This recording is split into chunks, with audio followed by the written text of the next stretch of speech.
यह सत्य घटना कबीर परमेश्वर द्वारा काशी बनारस के प्रसिद्ध व्यापारी श्री दामोदर सेठ और उनकी पत्नी धर्मवती के साथ की गई दिव्य लीला पर आधारित है। काशी नगरी में जन्मे दामोदर सेठ एक समृद्ध और प्रतिष्ठित व्यापारी थे। उनके पास एक विशाल जहाजी पोत था जिससे वे विदेशों में व्यापार करते थे। उनकी पत्नी धर्मवती धार्मिक स्वभाव की महिला थीं, जो परमात्मा में गहरी आस्था रखती थीं। धर्मवती, ओ धर्मवती, सुन रही हो?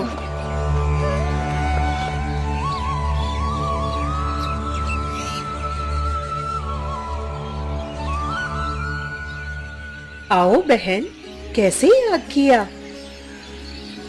बहन, हमारे घर पर गुरुजी सत्संग करने आए हैं। तुम भी चलो, सत्संग सुनकर अपना कल्याण करा लो। सत्संग? सत्संग तो मुझे भी सुनना चाहिए। ठीक है बहन, चलो।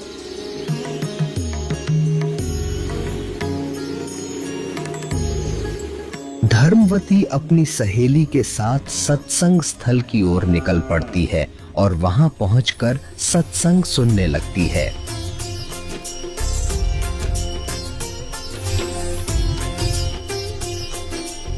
सत्संग में कबीर परमात्मा बताते हैं कि माया आदि निरंजन भाई, अपने जाए अप खाई। ब्रह्मा विष्णु महेश्वर चेला, ओम सोहम का है खेला।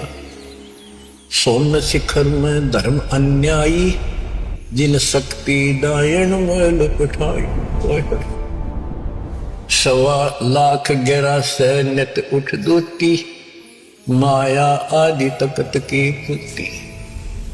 1.25 लाख घड़िए नत भंडे, हंसा उत्पत्ति परले डंडे। ये तीनों चेला पटपारी, सर्जे पुरुषा सर्जी नारी। खोखापुर में जीव बुलाए, 100 नरक वैकुंठ बनाए।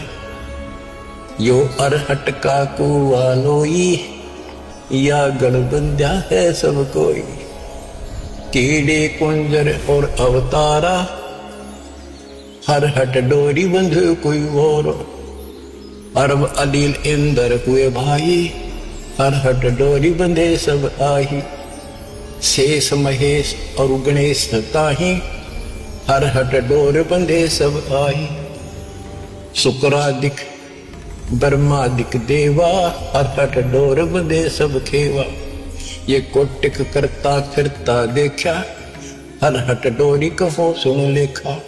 ये चतुर्भुजी भगवान कहावे, हर हट डोरी बंधे सब आवे। यो है खोखापुर का कुआ, याम पड़ा सो निश्चय मुआ। सुनियो सुरत सुहंगम डोरी, चलिए हंसा पुरुष किशोरी। सोहम पर अदली का डेरा, सत कबीर है साहेब मेरा। ज्ञान का राछ ध्यान की तुरिया, ऐसे सोहम धागा जुरिया। पंड ब्रह्मंड अदली का ताना, जाका नाम कबीर दीवाना। धर्मराय मारत है बाटी, कोई हंसा पहुंचे घट घाटी। धर्मराय मारत है बाटी, कोई एक हंसा उतरे घाटी। इस बदरपुर का खोलो ताला, चल देखो हंसा दीप हमारा। जहाँ ओंकार निरंजन नाही, ब्रह्मा विष्णु शिव नहीं जाही। जा करता नहीं जान आन भगवाना, काया माया पिंड पर। ऐसा अदली दीप हमारा, कोटि बैकुंठ रूम की लारा। शंख पदम एक पुन पर साजे, जा अदली सत्य कबीर विराजे हैं। जा कोटिक विष्णु खड़े कर जोड़े हैं, कोटिक शंभु माथा मोड़े। जा शंखों ब्रह्मा वेद उचारी, ही कोटि कन्हैया रास विचारी। अजब अदर मधुर धुनि बाजे, जा अवगत अदली कबीर तखत विराध्या। परमहंस पूर्ण परिवारा अदली अमर किए तपसार। गगन मंडल में हमरी शैली ही मकर तार की चीनी गई। परलय शंख सुहंगम सुवा केते करता हो हुआ। हम हैं अमर अचल अनुरागी शब्द मैल में तारी लागी। दास गरीब हुक्म का हेला हम अवगत सत्य कबीर का चेला।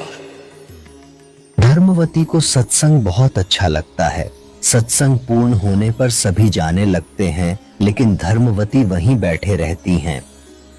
तभी कबीर साहब जी ये देखकर पूछते हैं कि बेटी, क्या तुम नाम दीक्षा लोगी? महात्मा जी, मेरी आत्मा तो बार बार कह रही है कि मुझे दीक्षा ले लेनी चाहिए, पर मन में कुछ शंका है। बेटी, निसंकोच बताओ, क्या शंका है? गुरुजी कहते हैं कि जोड़े से नाम दीक्षा लेनी चाहिए। मेरे पति विदेश गए हैं, मैं उनके आने पर दीक्षा लूंगी, पर मुझे डर है कि अगर तब तक मेरी मृत्यु हो गई तो। बेटी, यह भ्रम है। जन्म और मृत्यु दोनों व्यक्तिगत हैं। आत्म कल्याण का रास्ता किसी की प्रतीक्षा नहीं करता। न कोई साथ जन्मा था, न मरेगा। अपना अपना कर्म है, पल का भरोसा नहीं है, कब क्या हो जाए। इस तरह कबीर परमेश्वर द्वारा धर्मवती को काफी समय समझाने के पश्चात वह थोड़ी देर सोचकर दृढ़ता से जवाब देती हैं। ठीक है महात्मा जी, आप मुझे नाम दीक्षा दे दीजिए। धर्मवती नाम दीक्षा लेकर अपने गुरुदेव के अनुसार बताई हुई भक्ति साधना करने लगती है।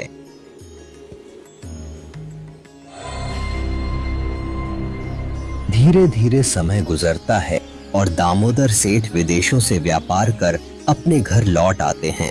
रास्ते की थकावट के कारण वे कुछ देर आराम करने लगते हैं। तभी धर्मवती आती है।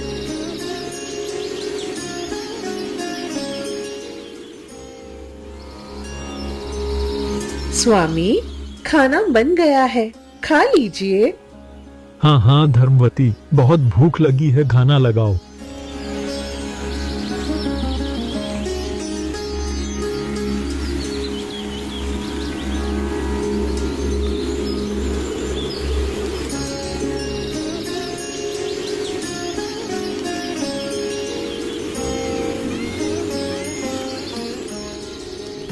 मुझे इन्हें सत्संग और दीक्षा के बारे में बता देना चाहिए।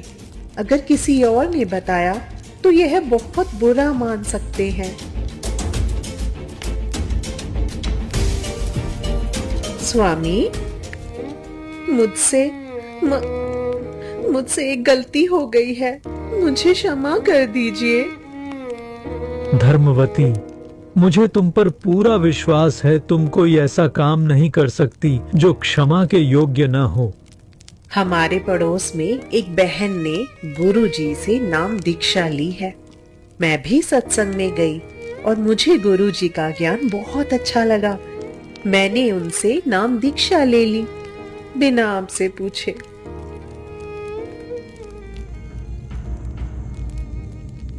धर्मवती, तुमने बहुत अच्छा किया। भगवान की भक्ति सबसे बड़ा काम है। मैं तुमसे नाराज कैसे हो सकता हूँ। मुझे आज इन्हें सत्संग में ले जाना चाहिए। अगर इन्होंने एक बार सत्संग सुन लिया और देख लिया तो इन्हें विश्वास हो जाएगा। स्वामी, आज गुरुजी का सत्संग है, कृपया मेरे साथ चलिए। धर्मवती, मैं बहुत थका हुआ हूँ, तुम जाओ। स्वामी, रात का समय है, मैं अकेले कैसे जाऊं? मेरे साथ की सारी सहेलियां चली गई हैं। आप पीछे बैठ जाइए, अगर नींद आए तो सो जाना। गुरुजी कुछ नहीं कहेंगे। ठीक है। दामोदर धर्मवती की बात मानकर सत्संग स्थल की ओर बढ़ते हैं और पीछे जाकर शांत भाव से बैठ जाते हैं। आदि रमैनी अदली सारा, जा दिन होते धूम धूम कारा। सतपुरुष की ना प्रकाशा, हम होते तख्त कबीर खवासा। मन मोहिनी सिरजी माया, सतपुरुष कबीर एक ख्याल बनाया। धर्मराय सिरजे दरबानी, 64 युग तप सेवा ठानी। पुरुष पृथ्वी जाको दीनी, राज करो देवा रख आदीनी। ब्रह्मांड 21 राज तुम दीन्या, मन की इच्छा सब जग लीन्या। माया मूल रूप एक छाजा, मोहि लिए जिन्हों धर्मराजा। धर्म का मन चंचल चित धारा, मन माया का रूप विचारा। चंचल चेरी चपल चिरागा, या के पर से सर्व सौ जागा। धर्मराय किया मन का भागी, विषय वासना संग से जागी। आदि पुरुष अदली अनुरागी, धर्मराय दिया दिल से त्यागी। पुरुष लोक से दिया ढहाई, सहज दास के दीप चल आए बाई। सहज दास जिस द्वीपर हंता, कारण कौन कौन कुल पंथा। धर्मराय बोले दरबानी, सुनो सहज दास ब्रह्म ज्ञानी। 64 युग हम सेवा कीनी, पुरुष पृथ्वी हमको दीनी। चंचल रूप बया मन मोरा, मन मोहिनी ठगिया बोरा। सतपुरुष के नामन भाए, पुरुष लोक से हम चल आए। अगर दीप सुनत बड़ बागी, सहज दास मेटो मन पागी। बोले सहज दास दिलदानी, हम तो चाकर सत सैदानी। सतपुरुष से अर्ज गुजारूं, जब तुमरा बीमान उतारूं। सहज दास को किया पियाना, सत्यलोक लिया परवाना। सतपुरुष साहेब सर्वंगी, अभिगत अदली अचल अभंगी। धर्मराय तुमरा दरबानी, अगर दीप चल गए परानी। कौन हुक्म करी अर्ज आवाजा, कहाँ पठाऊं उस धर्मराजा। बही आवाज अदली एक साचा, विषय लोक जाति नो बाचा। सहज विमान चले अधिकाई, छिन में अपने द्वीप चल आई। हम तो अर्ज करी अनुरागी, तुम विषय लोक जाओ बड़ भागी। धर्मराय के चले विमाना, मान सरोवर आए प्राणा। मान सरोवर रहन न पाए, जहाँ कबीरा रूप में था ना लाए। बंक नाल की विस्मी बाटी, तहाँ कबीरा रोकी घाटी। इन पांचों मिल जगत बंधाना, 184 में जीव सताना। ब्रह्मा विष्णु महेश्वर माया, धर्मराय का राज बैठाया। यो खोखापुर झूठी बाजी, बिष्ट बैकुंठ दगासी साजी। कृत्रिम जीव बुलाने भाई, निजगर की तो खबर न पाई। 1.25 लाख उपजे नित हंसा, 1 लाख बिन से नित अंसा। उत्पत्ति कपति या परलय फेरी, हर्ष शोक जो राजम जेरी। 5 तत्व हैं परलय माही, सतगुण रजगुण तम गुण जाई। 8 अंग मिली है माया, पिंड ब्रह्मंड सकल बरमाया। या मैं सुरति शब्द की डोरी, पिंड ब्रह्मंड लगी है खोरी। श्वासा पारस मन गए राखो, खोल कपाट अमीर सचाखो। सुनाऊं हंस शब्द सुन दासा, अगम द्वीप है अग है बासा। बहु सागर यम दंड जमाना, धर्मराय का है तलबाना। 5 ऊपर पद की नगरी, बाट विहंगम बंकी डगरी। हमरा धर्मराय सो दावा, बहु सागर में जीव भरमाया। हम तो कहें अगम की बाणी, जहाँ अभिगत अदली आप कबीर बिनानी। बंदी छोड़ हमारा नामम, अजर अमर है अस्थिर ठामम। युगन युगन हम कहते आए, जमजोरा से हंस छुटाए। जो कोई माने शब्द हमारा, बहु सागर नहीं भर में धारा। या मैं सुरती शब्द का लेखा, तन अंदर मन को किन देखा। दास गरीब कबीर की बाणी, खोजो हंसा शब्द सैदानी। सत्संग पूरा होता है। धर्मवती दामोदर के पास जाती हैं और पूछती है, स्वामी, आपको सत्संग कैसा लगा? नींद तो नहीं आई ना? धर्मवती, नींद कैसी? मुझे तो नाम दीक्षा लेनी है। क्या गुरुजी मुझे दीक्षा देंगे? हाँ स्वामी, गुरुजी सबको नाम दीक्षा देते हैं। दामोदर सेठ परमात्मा के पास आके हाथ जोड़कर बैठ जाता है और नाम दीक्षा देने की प्रार्थना करता है। सुनो लाला जी, आप देवताओं के पुजारी हैं। नाम दीक्षा लेने के बाद आपको अन्य उपासनाएं त्यागनी होगी। जैसे मैं बताऊं उसी प्रकार देवताओं की साधना करनी होगी। यह नियम है। क्या आप इसके लिए तैयार हैं? हे परमात्मा, मैं एक बनिया हूँ और सौदा करना अच्छे से जानता हूँ। जो ज्ञान आपने मुझे दिया है वह इस पृथ्वी पर कहीं और नहीं मिल सकता। अब मैं निर्णय कर चुका हूँ। आप मेरे गुरु हैं और मैं आपका चेला। मुझे दीक्षा दीजिए। मैं हर परिणाम सहने को तैयार हूँ। आप मेरे साथ रहिए। जो होगा देखा जाएगा। सेठ जी, मैं तो केवल एक धानक हूँ और आप ठहरे लाला जी सेठ। आपकी बिरादरी आपको धिक्कारेगी। क्या आप यह अपमान सह पाएंगे? हे परमात्मा, मुझे किसी अपमान की परवाह नहीं है। मुझे आपके ज्ञान पर पूर्ण विश्वास है। मुझे दीक्षा दीजिए। जो कुछ भी होगा मैं सहने के लिए तैयार हूँ। इस प्रकार दामोदर सेठ अपने कबीर परमेश्वर से नाम दीक्षा प्राप्त कर उनके द्वारा दी गई भक्ति साधना करने लगते हैं और कुछ समय बाद अपने व्यापार के सिलसिले में वे फिर से जहाज से विदेश जाने की तैयारी करने लगते हैं।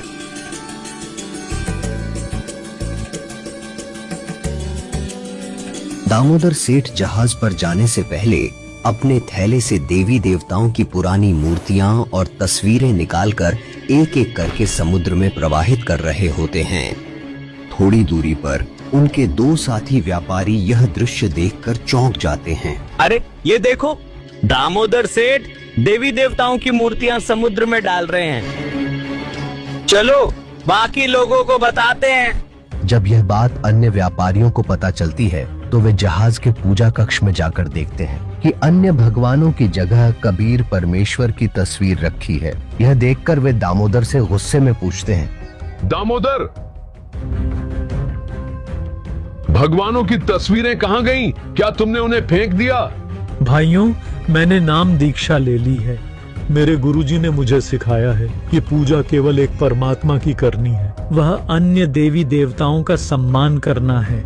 तीनों देवा कमल दल बसे ब्रह्मा विष्णु महेश। प्रथम इनकी वंदना, फिर सुन सतगुरु उपदेश। सतगुरु भक्त केवल अपने गुरु जी की तस्वीर रखता है। मैंने उन तस्वीरों को आदर पूर्वक जल में प्रवाहित कर दिया है।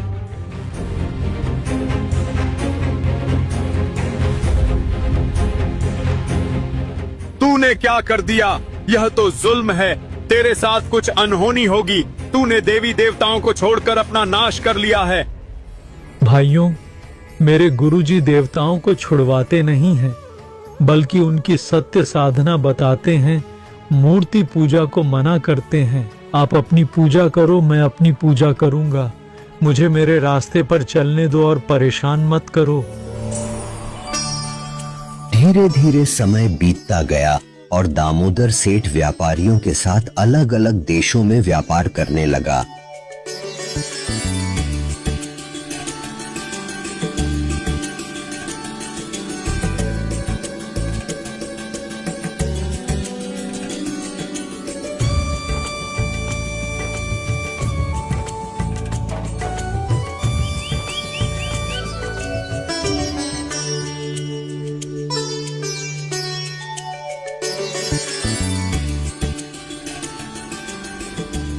दामोदर सेठ अपने गुरु कबीर साहिब जी के बताए अनुसार भक्ति साधना करते रहते थे, जिसे देखकर अक्सर दामोदर के साथी कहते थे, देखो देखो, कबीर आ गया। साथियों, कोई बात नहीं, तुम मुझे चिढ़ाकर खुश हो लो, लेकिन याद रखना, परमात्मा का नाम लेने से तुम्हारी जीभ भी पवित्र हो रही है। समय बीतता है और सभी व्यापारी अपना अपना माल लादकर घर लौट रहे होते हैं। तभी बीच समुद्र में अचानक भयानक तूफान आ जाता है।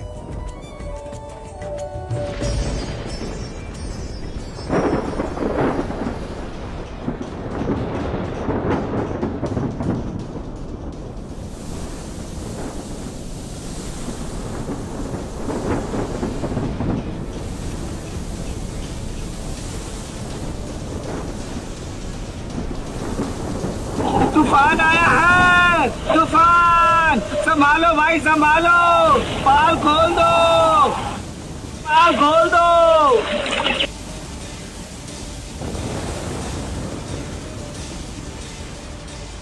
सभी व्यापारी घबराकर अपने अपने भगवानों को याद करने लगते हैं। तूफान आया है, तूफान! संभालो भाई संभालो।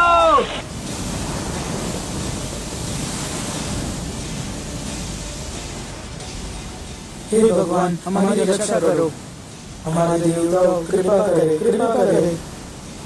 हमारे देवताओं कृपा करे, कृपा करे। हमारे देवताओं कृपा करे, कृपा करे।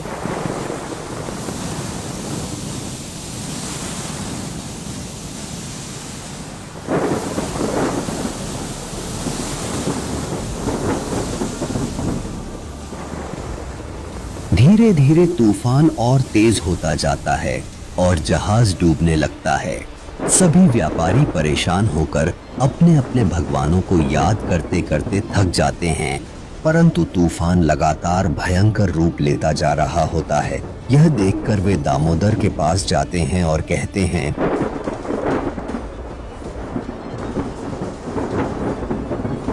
दामोदर भाई, सुना है सतगुरु के भगत की परमात्मा अवश्य सुनता है। क्यों ना आप अपने गुरु जी से प्रार्थना करें। भाइयों, मेरे गुरुजी तो गरीब से है। आप सभी के देवता इतने ताकतवर हैं, जब आप बचोगे तो मैं भी बच जाऊंगा। भाई कहते हैं सदगुरु के भगत की परमात्मा अवश्य सुनता है, आप याद करो। ठीक है भाइयों, पर आप सभी बैठ जाइए, फिर यह मत कहना कि हमारे देवताओं ने बचाया। भाई बैठा नहीं जाता, जान गले में अटकी है तो अर्ज कर ले, हम कुछ नहीं कहेंगे।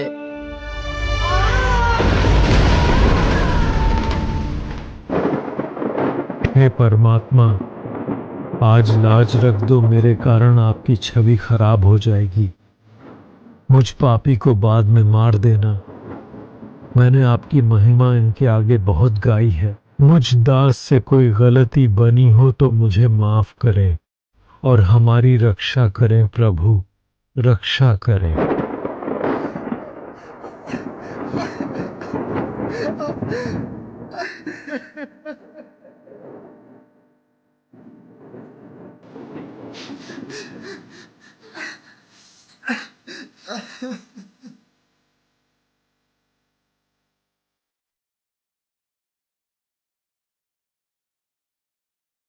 दामोदर सेठ के हुए थे अकाज, अर्ज करी डूबता देख जहाज। दामोदर सेठ के हुए थे अकाज, अर्ज करी डूबता देख जहाज। लाज मेरी रखियो गरीब नवाज, समुद्र से पार लंघाने वाले। लाज मेरी रखियो गरीब नवाज, समुद्र से पार लंघाने वाले।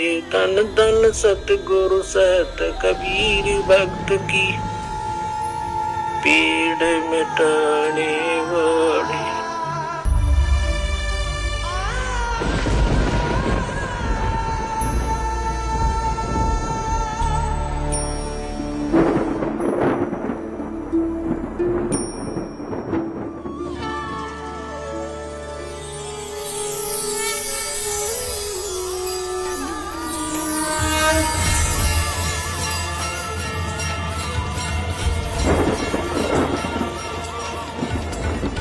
दूसरी ओर सत्संग स्थल पर परमात्मा सत्संग फरमा रहे थे।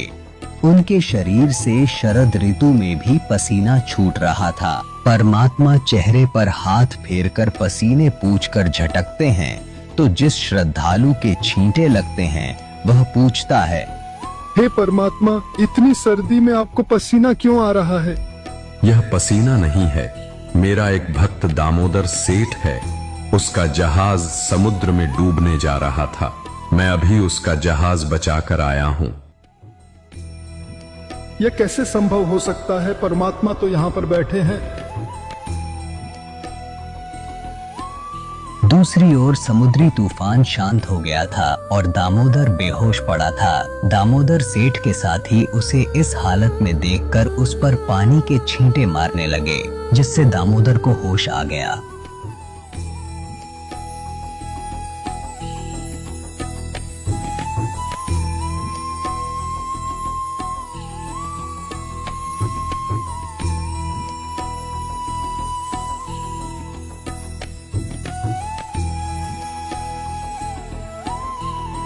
दामोदर, हमें माफ कर दो, हमसे गलती हो गई भाई। दामोदर सेठ की जय, दामोदर सेठ की जय। भाइयों, मेरी नहीं मेरे गुरुदेव की जय।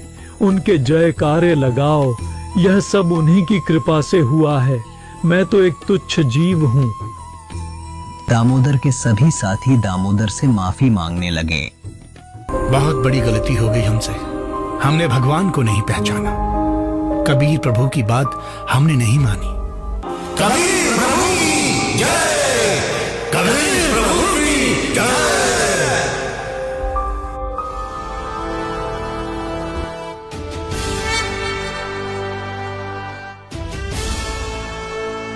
कुछ समय बाद जहाज तट पर पहुंच गया। सभी व्यापारी दामोदर को अपने कंधों पर बिठाकर जयकारे लगाने लगे। कबीर प्रभु की जय, कबीर प्रभु की जय।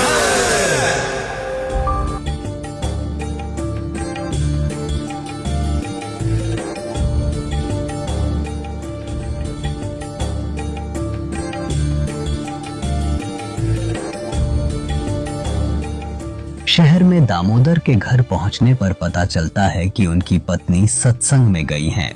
व्यापारी उन्हें सत्संग स्थल पर ले जाते हैं। सत्संग स्थल पर जयकारे गूंज रहे होते हैं। कबीर प्रभु की जय, कबीर प्रभु की जय। यह देखकर परमात्मा कहते हैं, बाहर देख कर आओ, इतना शोर कैसे हो रहा है।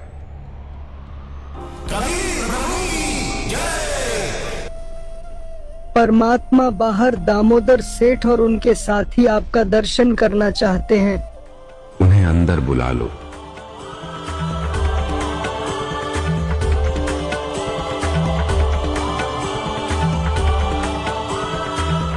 सभी व्यापारी हाथ जोड़कर परमात्मा से क्षमा मांगने लगते हैं। हे परमात्मा, आपने हमारी जान बचाई। हमसे बहुत बड़ी गलती हुई, हमें माफ कर दीजिए। हमने आपका और आपके भगत का बहुत मजाक बनाया है। क्या हुआ बच्चों, विस्तार से बताओ, क्या कहना चाहते हो। दामोदर के साथियों ने सारी घटना का जिक्र यथावत किया। दामोदर सेठ के हुए थे अकाज, अर्ज करी डूबता देख जहाज। दामोदर सेठ के हुए थे अकाज, अर्ज करी डूबता देख जहाज। लाज मेरी रखियो गरीब नवाज, समुद्र से पार लंघाने वाले। लाज मेरी रखियो गरीब नवाज, समुद्र से पार लंघाने वाले। धन धन सतगुरु सत कबीर भक्त की पीड़ मिटाने वाले।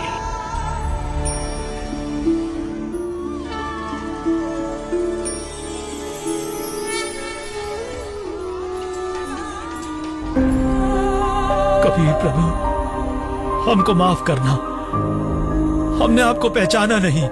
जिसे सुनकर परमात्मा ने कहा, बच्चों, मैं ही वहां गया था, मैंने ही तुम्हारी रक्षा की। यह आपका सौभाग्य है कि आपने सत्य को पहचाना। अब नाम दीक्षा लो और अपने जीवन को सार्थक बनाओ।